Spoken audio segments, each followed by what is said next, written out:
Κυρίες και κύριοι, καλησπέρα σας. Σήμερα θα σας πούμε για το περιβόητο games που έχει βγει τον τελευταίο χρόνο, το World of Warship, το οποίο είναι της μαμάς εταιρείας, η οποία είχε το World of Tanks και το World of Planes. Μια εταιρεία η οποία έχει στόχο, όπως όλες οι εταιρείες, την αύξηση κερδών και εμείς ως στόχο την αύξηση χαμένου χρόνου. Ένα από τα αγαπημένα μου πλοία στο World of Warship είναι το Isokaze, το 4 το DT, το οποίο για προφανώς οικονομικούς λόγους δεν θα πάω να το πάρω, αν και έχουμε λεφτά, δεν έχουμε port στο slot, δεν έχουμε χώρο που θα μας χρειαστεί για το Shimikaze που πάμε να βγάλουμε σε λίγο. Ενταυτού θα πιάσουμε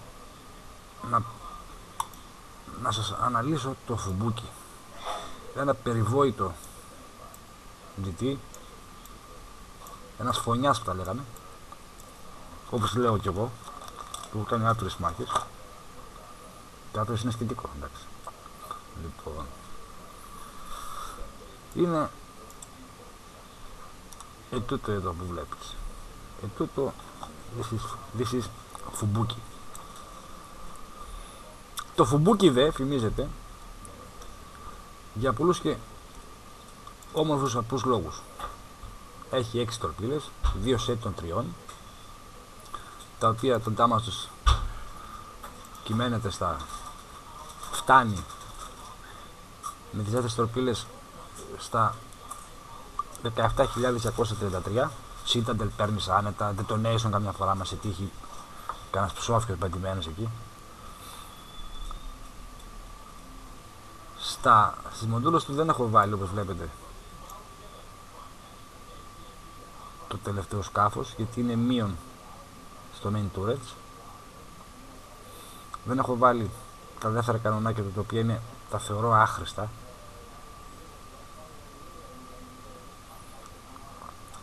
Έχω βάλει μόνο τις τορπίλες, το fire range για τυπικούς λόγους, να ανοίγει στα 10, μήπως και βοηθήσει και να ανοίξω και τον αντίπαλο ότι θα φτάσει σε μένα κοντά.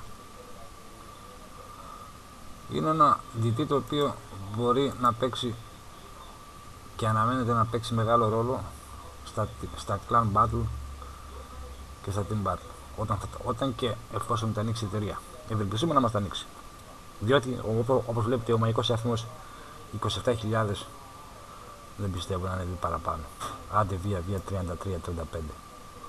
Η εταιρεία το ξέρει, έχουν γίνει άπειρα τα παράπονα από πολλούς παίκτες ανά την Ευρώπη να μπουν τα clan war επιτέλους, και για να ευχαριστηθούμε και εμείς στο game και να πάρουμε και χάρτες, γιατί είναι το κρύψουμε ανάλωστον.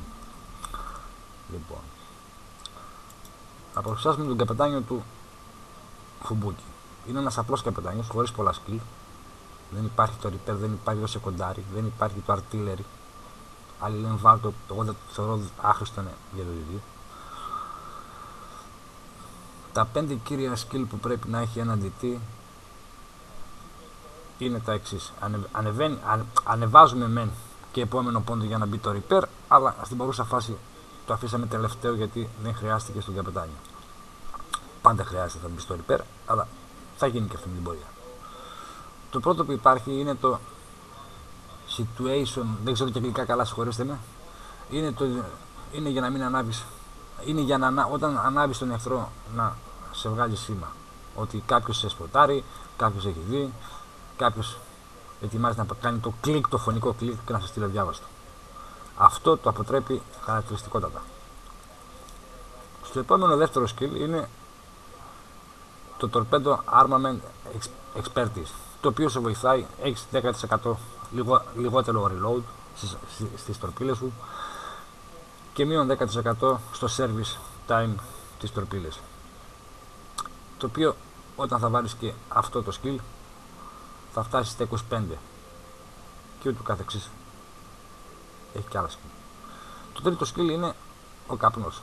Ο καπνός που βοηθάει τα DD να απομακρύνονται, να μπορούν να καλύπτονται όταν σποταριστούν, να σβήνουν, να την αράζεις μέσα στο λουμάνι, και όπως βγαίνει ο άλλος από το νησί, η Καρολίνα την κοπανασμένη στις αδιάβαστη. Έχει γίνει άπειρες φορές, είναι φοβερή ενέδρα.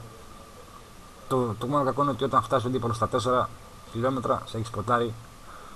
Οπότε αρχίζει τα πατακιούτα και τι γίνει. Τέταρτο είναι το last stand. Το last stand βοηθάει ότι εκτός ότι σε έχει βάλει φωτιά ο άλλος, είτε είσαι μες στον καπνό είτε δεν είσαι, είτε δουλεύουν χρήση τα άλλα τα σκύλ ή όχι, άμα σε βάλει φωτιά, χάνεις τιμόνια, χάνεις προπέλες, άστα να πας στο διάλογο. Με αυτό το σκύλ σε βοηθάει να κινηθείς, όχι ταχύτητα όπως πριν, με 30 που πήγαινες, 33 κόμβους, πας με 10, με 15. Την κοπανάς όμως, φεύγεις λίγο, μακρύνεσαι. Κάνεις μερικές μανούβρες, μερικά zigzag να αποφύγεις βολές, μέχρι να έχεις το άρα έτοιμο, αν δεν το είχες, να το πατήσεις και Λουίς να την κάνεις. Το πέμπτο και το κυριότερο το skill που υπάρχει στα GT και είναι, αν όχι must, έπρεπε να ήταν πρώτο στην κατηγορία για εμένα και όχι τελευταίο, είναι το Concealment Expert. Είναι το καταλληλότερο για GT. Διότι δεν ανάβεις στα Destroyer, στα απέναντι Cruiser, στα απέναντι Battleship, στα Aircraft, δεν σε ανάβει κανείς. Εκτός και περάσει το όριό σου. Παράδειγμα, το φουμπούκι σαν πλοίο έχει Concealment μαζί με το skill τώρα στα 6,1, που σημαίνει ότι βάλει γύρω στα 700 μέτρα ακόμα με 1000, άναβε στα 7 χιλιόμετρα, 7,5 ανάλογα το πλοίο, τώρα ανάβει στα 6 γενικώς.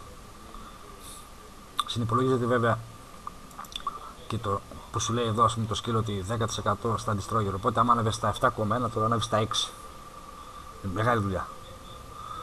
Δηλαδή στα 14 χιλιόμετρα που φτάνει, στα 14% στο Battleship, αν ήταν στα 7 να το ρίξεις τορπίλες, στα 8,5 ή στα 7 ανάβεις, τώρα πας σχεδόν στα 6, το πετάς και φεύγεις και ακόμα ψάχνει να βρει αυτός από πού ήρθαν τορπίλες. Και επειδή πηγαίνουν με 62 knots κόμπους και είναι και 6, Θεός χωρέστον. Από εδώ πάνε κι άλλοι. Το μόνο που θα μπορούσα να πω σαν ελάττωμα είναι ο χρόνος του reload των τροπιλών, των τροπιλοσωλήνων, όπως το λένε τα παιδιά στην κλάν. Είναι στο 1 και κάτι. Στο Σιμικάζι αργότερα στο δεκάρι ανεβαίνει κατά πολύ, μαζί με τα skill και με αυτά, όμως πέφτει στο 1.20 περίπου, αν θυμάμαι καλά, στο 1.30.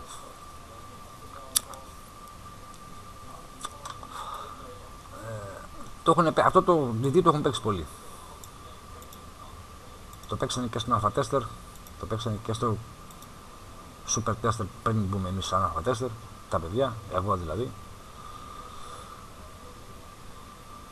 Το παίζουν και στην Open.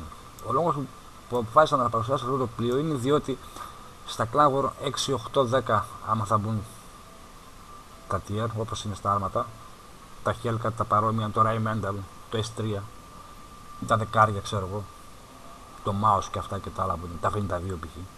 θα μπουν και τα αντίστοιχα πλοία. Τα αντίστοιχα πλοία που θα μπουν και που θα τα παίξουν τα παιδιά και που θα τα παίξουν οι παίχτες της WOT στην Ευρώπη και πιστεύω και στην Ασία και στη Ρωσία και στην Αμερική που υπάρχουν σερβερ, είναι τα εξής.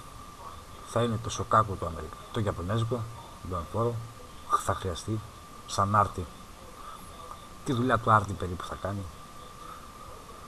Το Αμάτζι δεν ξέρω αν θα είναι, πολλοί έχουν αμφιβολίες, δεν ήταν σαν και πριν πρωτού γίνει open beta, όταν ήταν close beta του game, το καλοκαίρι, πριν το καλοκαιράκι. Σαν heavy πλοίο βαρύ, πιστεύω θα παιχτεί αναλόγως. Το Mogami θα είναι από το 100% των πλοίων, πιστεύω θα είναι το 75%. Δεν υπάρχει περίπτωση να μην υπάρχει το Mogami. Έχει τορπίλες, τον 10, είναι γρήγορο, είναι cruiser, βαράει αφάνταστα, υπέροχα βαράει και armor piercing και high explosive. Για τον ήχο που ακούτε πίνω καφέ. Λοιπόν, το φουμπούκι το 8 του GT που σας έδειξα, και από εκεί και πέρα θα υπάρχουν, στην και την Ιαπωνία υπάρχει και το Atago, ένα καινούριο premium πλοίο που πήγαν όλοι Όσοι δεν ξέρουν να παίζουν πλοία, πήγαν και το πήρανε για να βγάλουν φράγκα. Γιατί αλλιώς φράγκα δεν μαζεύεις. Μετά το 8. Δύσκολα. Μετά το 8 tier.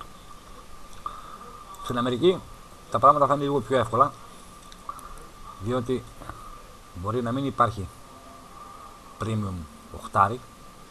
Υπάρχουν δύο premium 7. Atlanta και Sims. DT, Cruiser.